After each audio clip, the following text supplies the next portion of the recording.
career crossroads. I think this is something that it's once again a very common and a normal phenomena that any human experience in their timeline. One of the biggest crossroads that we all face when we are young, when our parents or relatives ask us this question, so what do you want to be when you grow up? And that itself becomes the very first crossroad where we start thinking about what are the jobs that we want to do. And as we embark on that crossroad, only for us to realize there's more crossroads as we go through different life stages. And so how do we then negotiate these crossroads? There's two schools of thoughts when it comes to negotiating. One school of thought says that put aside your passion, follow the path that is probably that you're very good at. For an example, if you're very good in numbers, maybe go into accountancy or go into banking.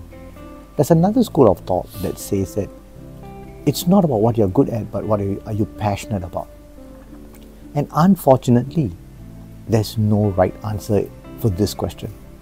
I think the question we need to ask ourselves is, in whatever role that we are doing, how do we add value to a fellow human being? Of course, for me, being a counselor all these years, maybe it's a lot easier to answer that question because as a counselor, I do see people, we talk about their issues, and eventually when they overcome their struggles, wow, it makes a difference. But if somebody who is in the engineering or in the banking sector who says that, Benz, how do I know that I am making a difference? Going in the example of a banker, I'll probably tell him that, hey, guess what? You making sure that you being a banker and you're good at numbers, you are making sure that the economy is running well to a certain extent. You are helping people to not only save and grow their wealth. So in that way, you are making a difference. So I think the question to ask is not about what am I good at or what am I passionate about.